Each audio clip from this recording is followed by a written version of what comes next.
controla los efectos naturales, las fuerzas de la naturaleza. Cuando un padre o una madre ora, cuando su hijo sale en la noche para que Dios lo proteja de un accidente de tráfico, él cree que Dios controla los choferes del tráfico, incluyendo el tráfico caótico de la ciudad de Santo Domingo. No. En el medio del cual él se irrita. En el tráfico en que él se irrita, él luego confiesa que es Dios quien lo controla. Pero él vive con paradojas y con contradicciones. Otro grupo de creyentes está orando para que un ser querido sane de una enfermedad, con lo cual él me dice que él cree que Dios tiene control sobre las enfermedades. Y todavía más, oramos para que Dios salve a alguien, con lo cual tú me dices que tú entiendes que la salvación depende de manera que todo cristiano cree en la soberanía de Dios, algunos de una forma bíblica y muchos de una forma distorsionada o defectuosa.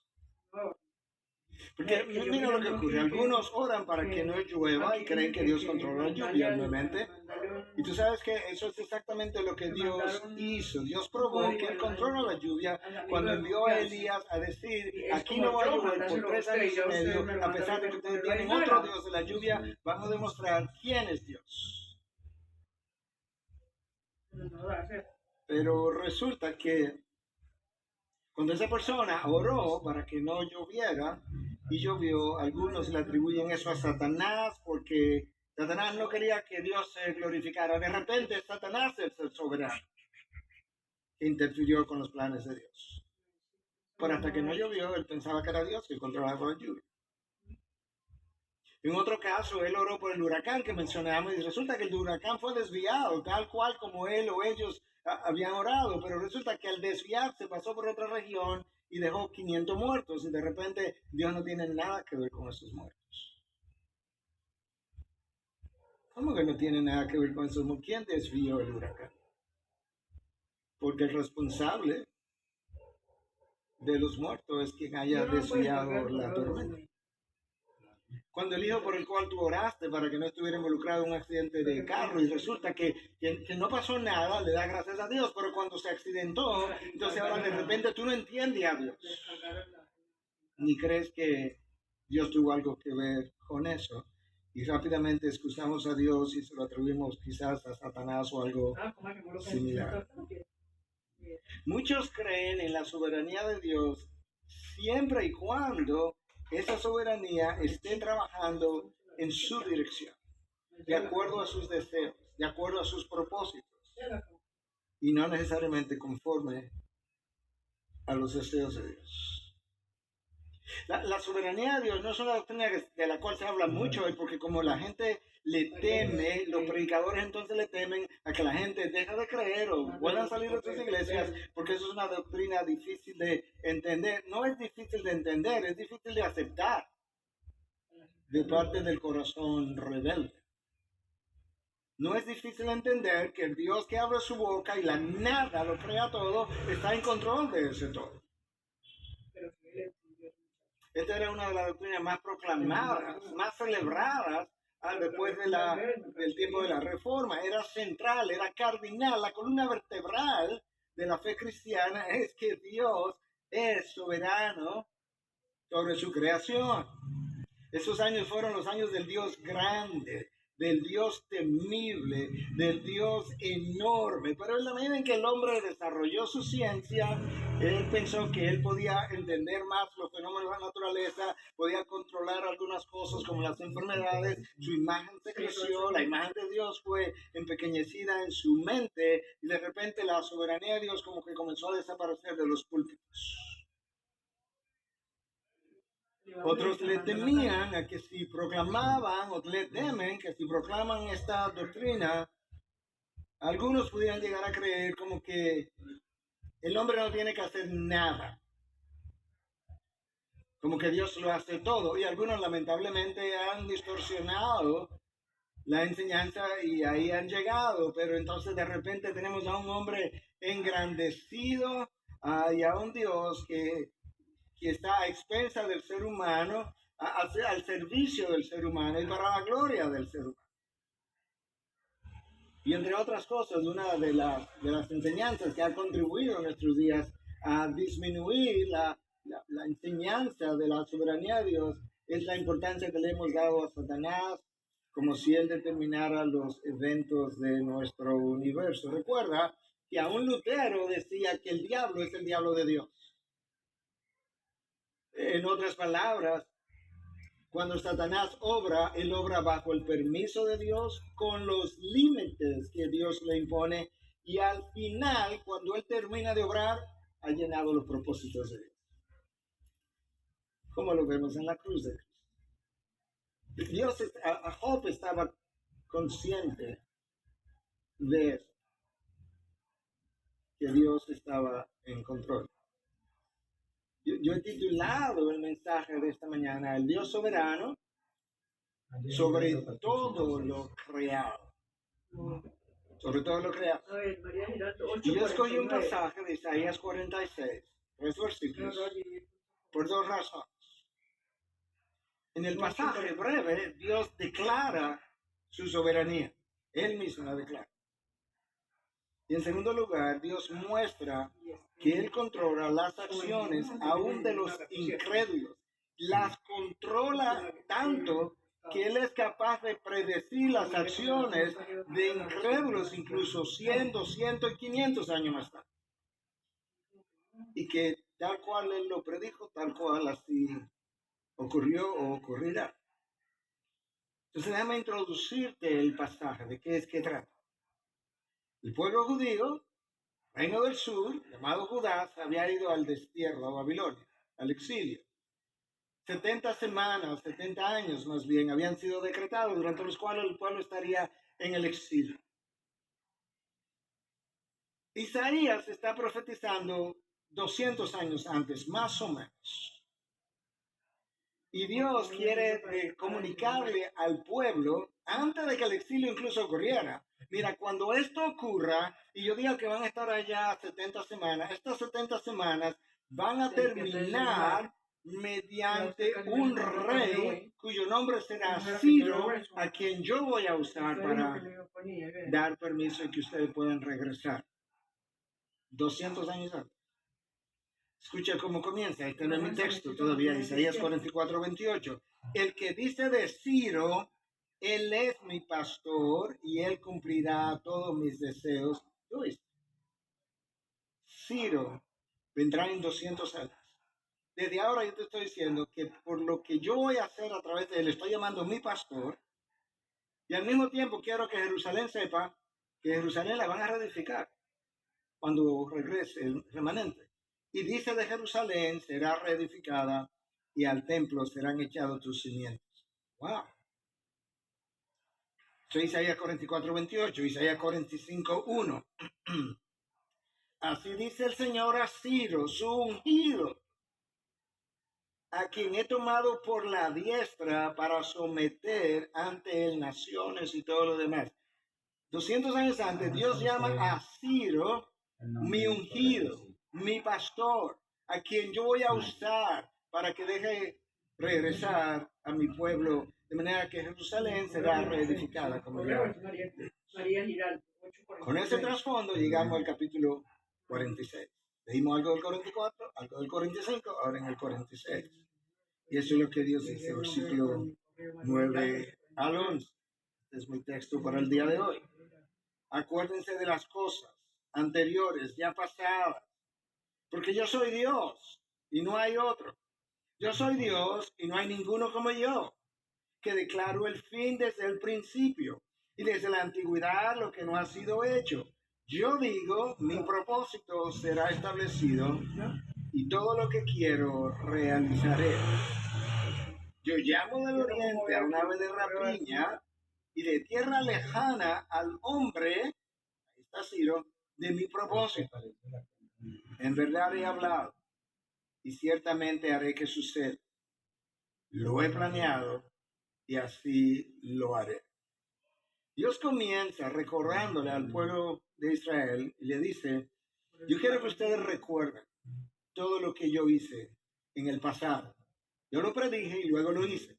Cómo lo saqué de Egipto, cómo los llevé y los atravesé por el desierto por 40 años, cómo los entré a la tierra prometida, cómo los acompañé en el tiempo de la apostasía que es narrado en el libro de los jueces, cómo estuve con ustedes en el tiempo del Reino Unido bajo Saúl y David y Salomón, y aún cómo permanecí con ustedes cuando el reino se dividió en reino del norte y reino del sur. Y yo profeticé que todo eso va a ocurrir. Recuerda todo eso, porque lo que te estoy diciendo ahora que ocurrirá en 200 años, más o menos, como dije, tú puedes tener por seguro que así será. Y esa persona que no hará es mi ungido, mi siervo llamado Ciro. Y Dios dice entonces en este mismo versículo 9, porque yo soy Dios y no hay ninguno como yo. Dios se declara, como hablamos el domingo pasado, como el Dios incomparable. No hay ninguno como yo. Eso es una idea, es una verdad, una doctrina que es recurrente en la revelación bíblica. Escucha lo que dice Dios en Éxodo 9:14. No hay otro como yo en toda la tierra. Primera de Samuel 2:2. No hay santo como el Señor. Isaías 45:5. Yo soy el Señor y no hay ningún otro fuera de mí. No hay Dios. Isaías 45:18 repite la misma idea. 45:22, 46:9, Joel o Joel 2:27, la misma idea. No hay Dios fuera de mí. No hay otro. No hay ninguno como yo. Y con eso Dios estaba proclamando su soberanía. Y en el texto de hoy, escucha cómo Dios lo hace, versículo 10. Yo soy el Dios, ¿verdad? Que declaro el fin desde el principio. Yo declaro el fin desde el principio y desde la antigüedad lo que todavía no ha sido hecho. Yo soy el Dios que desde la antigüedad te digo lo que va a pasar en 5 días, en 5 meses, en 5 años, en 50 años, en 500 años y que todavía no ha sido hecho. De hecho, las figuras históricas de 50 años más adelante no han nacido ni siquiera, pero yo te estoy diciendo desde ahora lo que ha de ocurrir. Dios completa la idea en el versículo 10, dice, yo digo, mi propósito será establecido y todo lo que quiero realizaré. No hay una sola cosa que Dios haya querido que no haya sido realizada. En su voluntad activa, Dios hace que ocurra, y en su voluntad pasiva deja que los hombres pequen, pero al mismo tiempo ocurrieron porque Dios permitió que ocurrieran. Eso es lo que la Confesión de Westminster declara, que Dios de alguna manera, desde toda la eternidad, de manera activa o pasiva, ha decretado todo con toda de acontecer. Las naciones pueden tramar todo lo que quieran a través de sus gobernantes. Al final, la voluntad de Dios prevalecerá. La serpiente derrotó al primer Adán en el jardín del Edén para ser derrotada por el segundo Adán en la cruz. Y eso no fue un plan B, eso fue decretado en la eternidad pasada cuando Cristo, desde antes de la fundación del mundo, se ofreció como el cordero inmolado para derrotar la serpiente en la cruz después de haber ganado una primera batalla en el jardín. Un viernes en la noche, el pueblo crucificó a Cristo. Cuando Él murió, derrotó el pecado y derrotó las fuerzas de las tinieblas en su soberanía.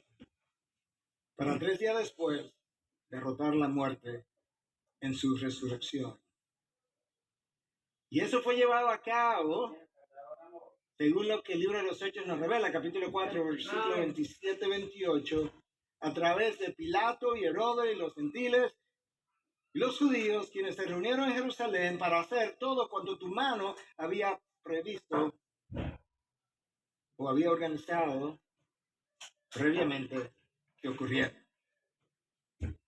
Nada ocurre sin que Dios activa o pasivamente lo esté orquestando. Para Dios ser soberano y hacer ejercicio de su soberanía, Dios tiene que ser omnisciente, y Él lo es. Escucha lo que dice Proverbios 5:21.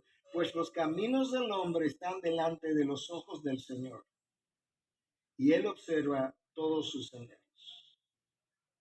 Hermano, tú no has dado un paso que Dios no haya observado. Tú no has llegado a un lugar, tú no has salido de un lugar, incluyendo en el día de hoy. Dios vio cuando saliste, Dios vio cuando entraste a ese lugar, Dios vio cómo atravesaste el salón, dónde te sentaste, porque Dios observa todos nuestros senderos y todos nuestros caminos están delante de los ojos del Señor.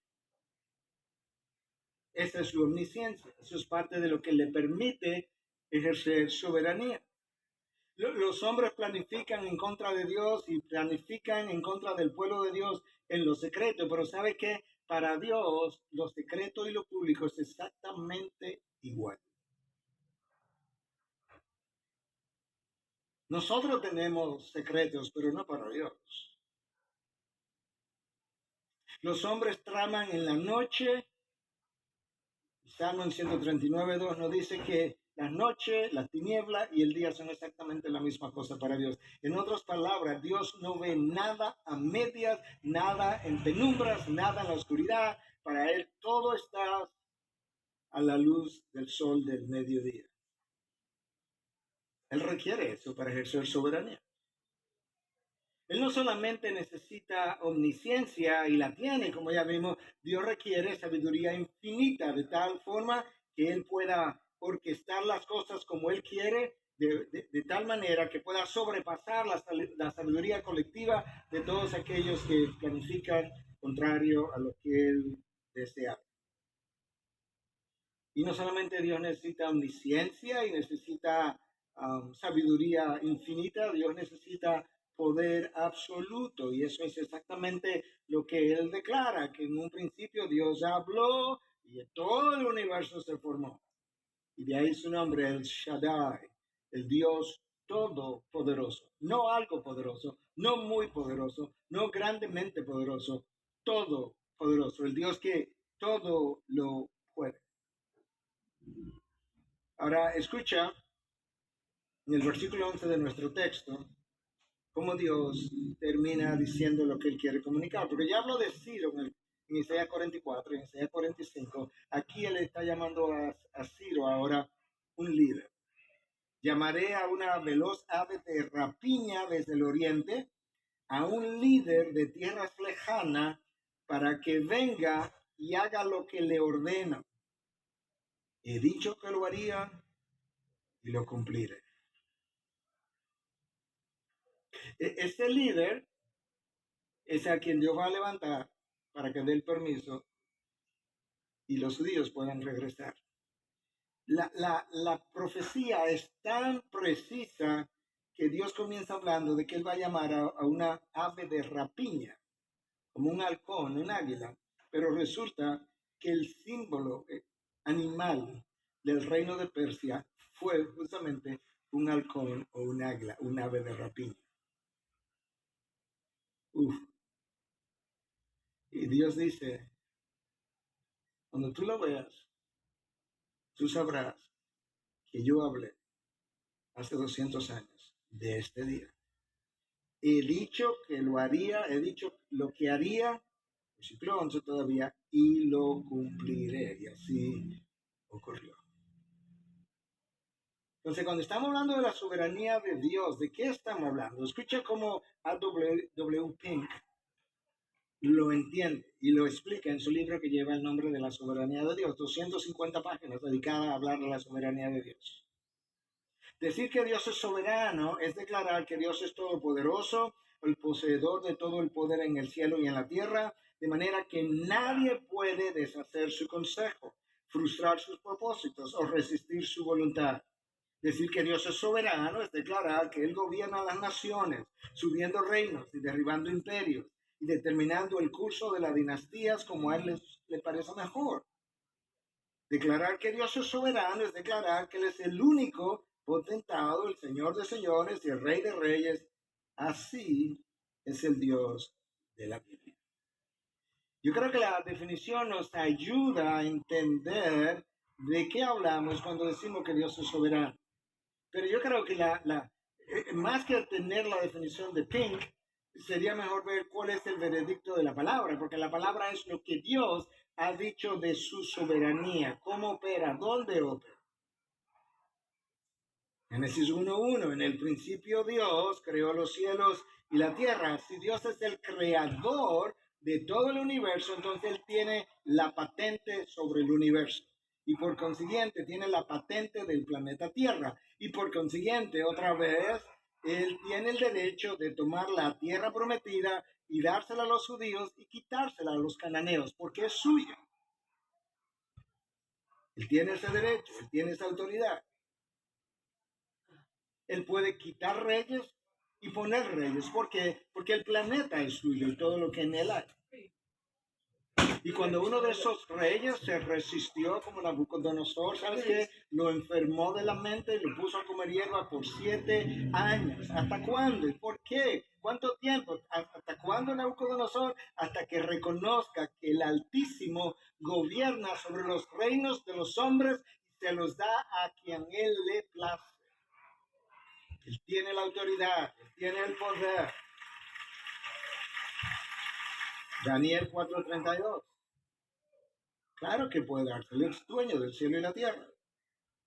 Hebreos 1:3. Él sostiene todas las cosas por el poder de su palabra. Todas las cosas, no algunas cosas. Si tú entiendes eso, ahora yo puedo entender por qué Cristo puede venir más tarde y enseñar que 2 pajarillos no se pueden caer al suelo sin su consentimiento, porque Él sostiene todas las cosas por el poder de su palabra. De manera que cuando estos 2 pajarillos se caigan, Él dejó de sostenerlos y se cayeron.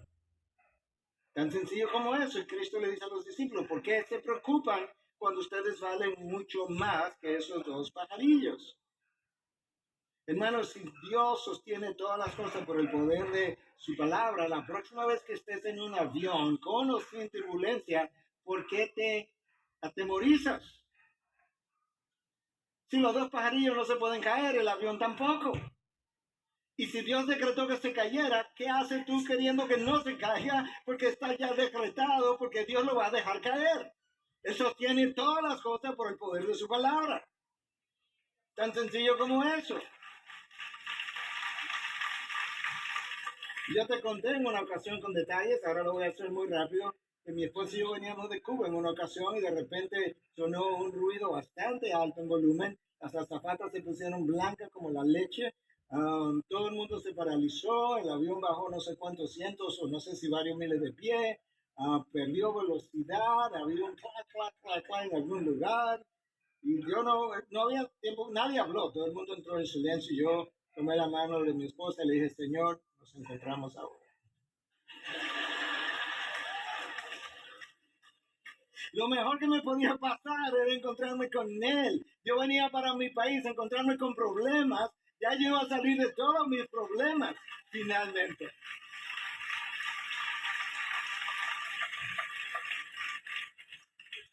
Y si Él sostiene todo por el poder de su palabra, Él entonces podía parar el sol en una ocasión y la luna para darle la victoria a los israelitas, dice Josué 10, del 12 al 13.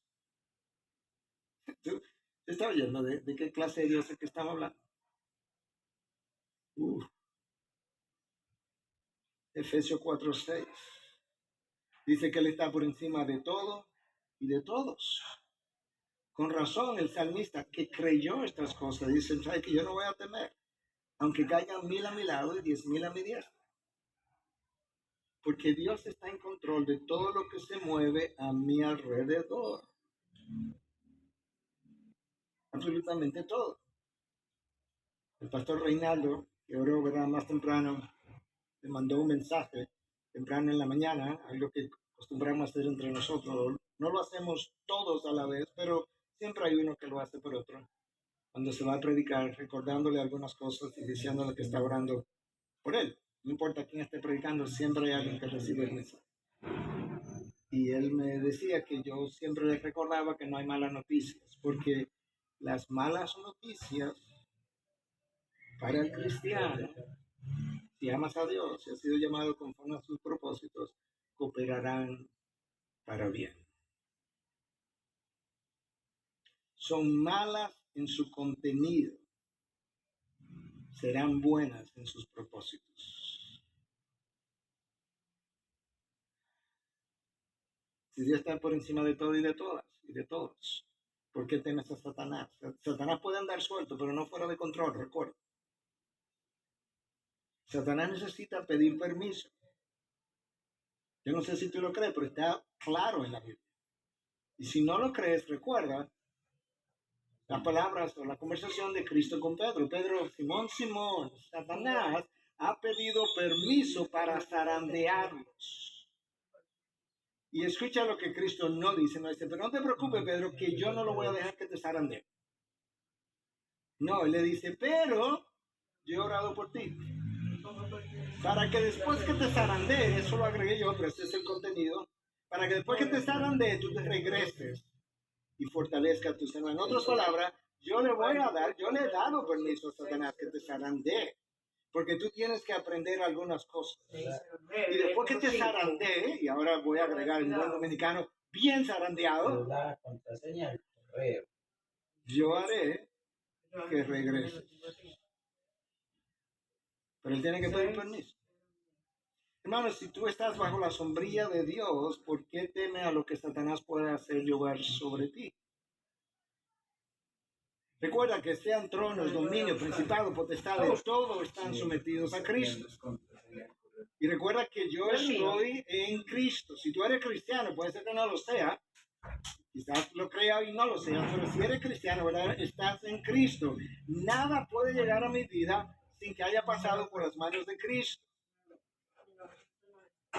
Pastor, porque entonces las tentaciones, lo mismo. Si Dios no va a permitir que una tentación que yo no pueda resistir llegue a mí, ahora sí la permitió, es porque yo podía resistirla y después que la permitió, Él me dio la puerta por donde salir. Si yo no salí por ahí, ya las consecuencias dependen de mí, ¿no ves?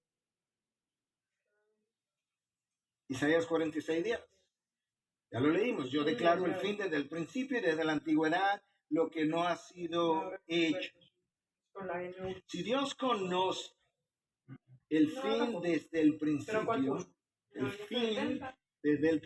¿qué hago yo preocupándome por el fin? Porque Él no solamente lo conoce, Él lo controla, Él lo orquesta, Él lo define. La preocupación nunca ha ayudado a una sola persona, ha matado a mucha gente, ha controlado a muchos otros. Cuando Cristo vino, Él vino para perdonarme mis pecados, librarme de la culpa, pero vino también para que yo pueda vivir en sus caminos de santidad y no tenga que temer y tener inseguridades y temores.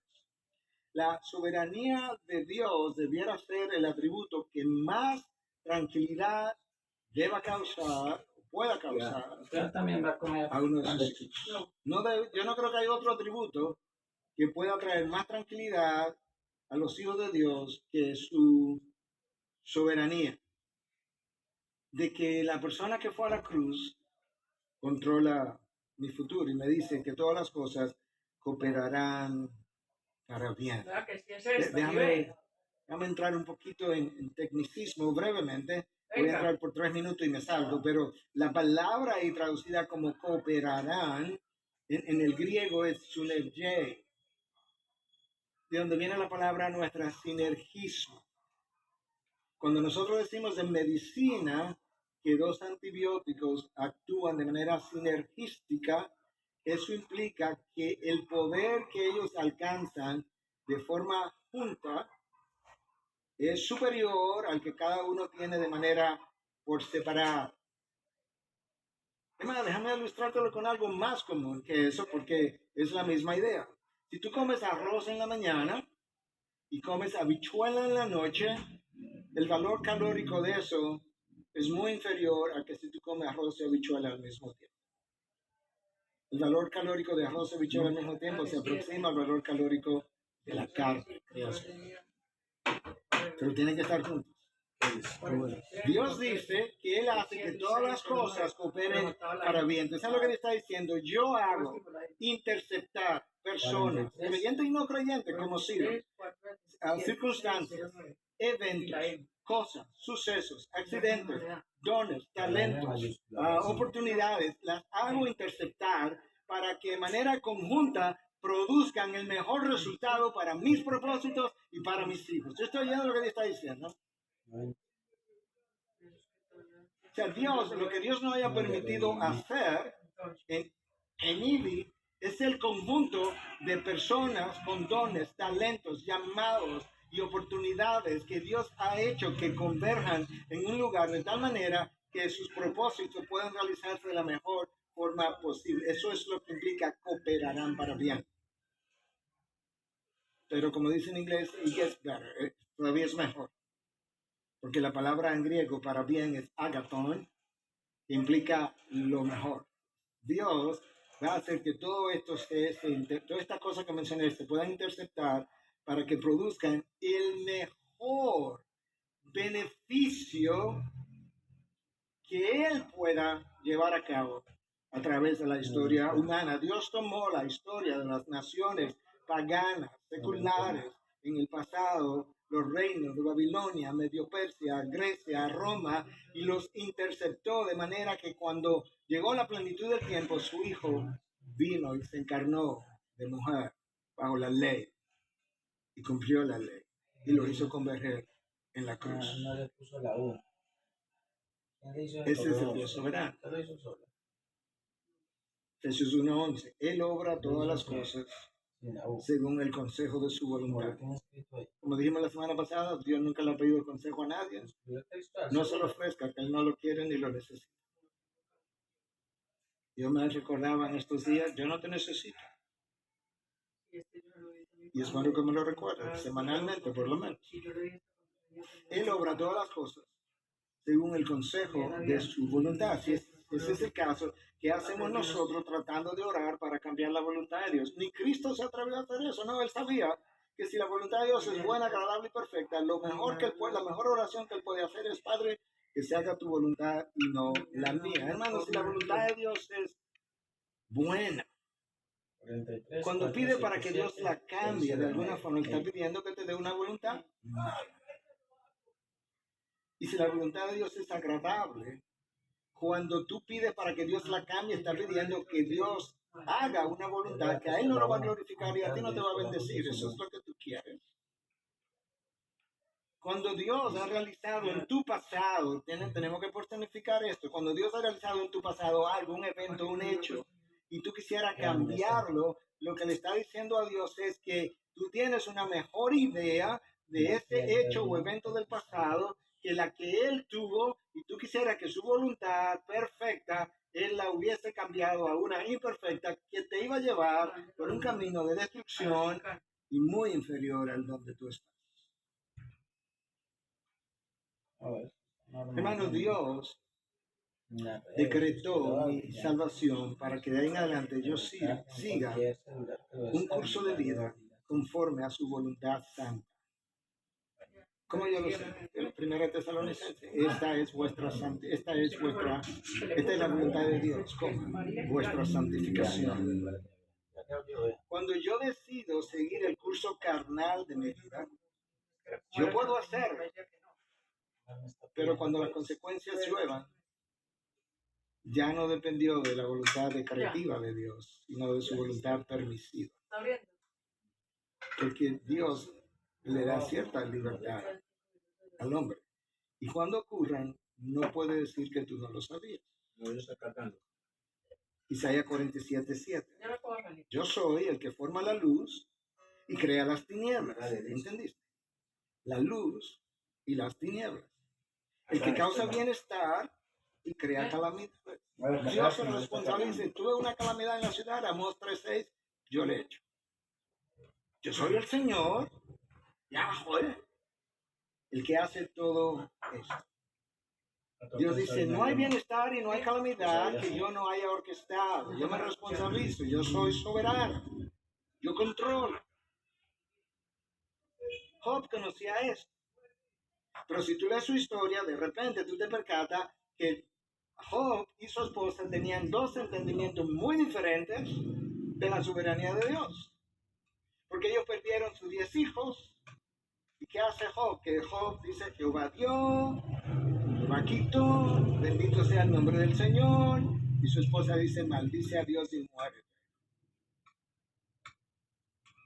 Y Job sabía de qué manera esta mujer había hablado, y le dice a su esposa, como habla cualquier mujer necia, has hablado. Es una necedad de tu parte. Escucha ahora la pregunta para su mujer. ¿Aceptaremos el bien de Dios y no aceptaremos el mal? En todo esto Job no pecó con sus labios. Obviamente, su esposa no conocía a Dios. Y lo increíble de este hombre es que este hombre que conoce a Dios tan bien para decir que eso que ha ocurrido, la pérdida de sus 10 hijos, de alguna manera, Dios es responsable y que de la misma forma que Dios se lo dio, Dios tiene el derecho para quitárselo. Este hombre dice al final de la historia, oye, yo no conocía a Dios, yo lo conocía de oídas. Y entonces nosotros, hermanos,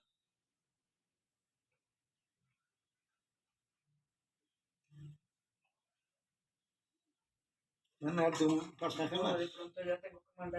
Efesios 1:14. Fuimos creados para la alabanza de su gloria. Si fuimos creados para la alabanza de su gloria, Efesios 1:14, Romanos 11:33, todo es de Él, por Él y para Él. Eso implica que yo debiera rendir mi vida incondicionalmente a su gloria, porque yo no tengo ningún otro propósito de vida que no sea ese. Tú puedes emprender otro propósito que tú quieras. Verás dónde terminarás. Por otro lado, eso implicaría que mi vida debiera tener esa sola motivación, la gloria de Dios. Y que la mejor forma de proclamar su soberanía es viviendo para su gloria. Ahora, quizás los versículos que he leído, que no son todos, pero tenemos un tiempo limitado, quizás para algunos no sean suficientes para convencerlo de la soberanía de Dios. Déjame hacer mención de algunas historias que tú conoces muy bien de la Biblia. Dios es soberano sobre la naturaleza, de tal forma que cuando Él quiso, Él abrió las fuentes de las aguas e inundó el planeta entero. ¿Tú sabes lo que es dejar el planeta bajo agua? Y permitió que 8 personas sobrevivieran. Y cuando Él entendió que el propósito del diluvio había terminado, levantó un viento recio y secó las aguas para que lo seco apareciera. Está ahí echada sobre mi celular. Así controló la tormenta cuando Cristo caminaba sobre el mar embravecido. Dios es soberano sobre el reino animal. Cuando el pueblo judío estaba en el desierto, se estaba quejando porque solamente estaba comiendo maná, porque la realidad era que no había maná. Era todo.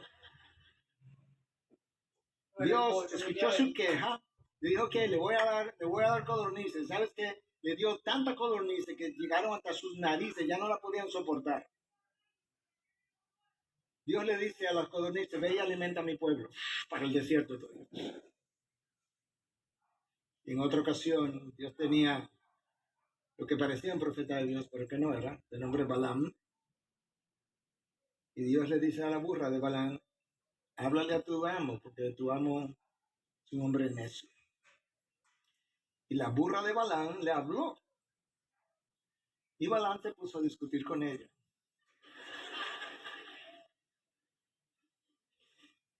Dios es soberano sobre las decisiones de los hombres. Dios dice en Proverbio, el hombre ordena sus pasos o piensa sus pasos. Pero yo soy que tú quieres planificar algo, planifica. Planifica lo que tú quieras. Las cosas ocurrirán si van a ocurrir en el orden que yo las decido. Dios es soberano en el ejercicio de su poder conforme a sus propósitos. ¿Sabes qué? Cuando el pueblo judío necesitaba pasar al desierto y estaban atrapados, Dios le abrió el mar. Y luego, con el mismo poder,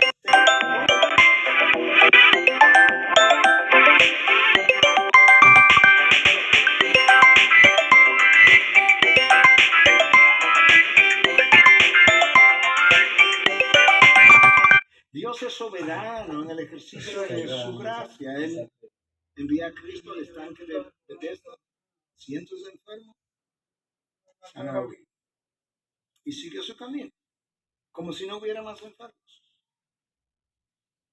Dios es soberano en el ejercicio de su gracia cuando de elección se trata. Dios eligió a la nación de Israel y no a ninguna otra nación, y le dijo claramente que ellos no tenían ninguna razón para haber sido elegidos. Eran el más pequeño de todos los pueblos y no tenían nada de hermoso.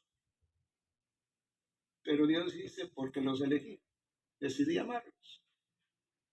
Y de Jacob dice, a Jacob yo amé y a Esaú aborrecí, porque yo soy soberano en el ejercicio de mi gracia y de mi elección.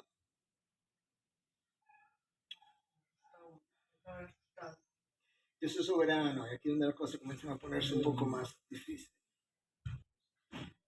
En el ejercicio de la voluntad pecaminosa de los hombres. En el Antiguo Testamento, libro de Génesis, se encuentra un hecho increíble. Abraham no había aprendido algunas cosas de Dios y llegó a Egipto y miente. Abraham no tenía el libro de Proverbios que dice yo aborrezco labios mentirosos, pero él miente. Le dice al faraón que su esposa era su hermana. Y llegó la noche y Abimelech, pensando que era la hermana de Abraham, estaba a punto de cometer adulterio con ella y Dios se le aparece en un sueño y le dice, ay, no la toques, esta mujer tiene esposo. Y él va donde Abraham al otro día lo reprende y dice, ¿por qué me hablaste mentira? Y yo peco contra el Dios de los cielos. Dios intervino y evitó que Abimelech pecara de esa manera. Cuando David pensó en Betsabé, Dios no se lo impidió. No se le apareció en sueño, no le habló y lo dejó pecar. Y luego llovieron las consecuencias sobre su descendencia en gran manera y por muchos años. Más que un misterio, por lo menos en este caso, yo creo que hay algo que salta a la vista. Abimelech no tenía la ley de Dios que Moisés vino a dar después. Abimelech no conocía el Dios de los cielos. Abimelech no era hijo de Dios. David tenía la ley de Moisés. Abimelech no sabía tampoco que esa mujer tenía esposo. David sabía que esta mujer tenía esposo, a quien mandó a matar. Tenía la ley de Dios. Era hijo de Dios. Y Dios, en el ejercicio de su voluntad permisiva, como controla las acciones pecaminosas de los hombres, como decía, no evitó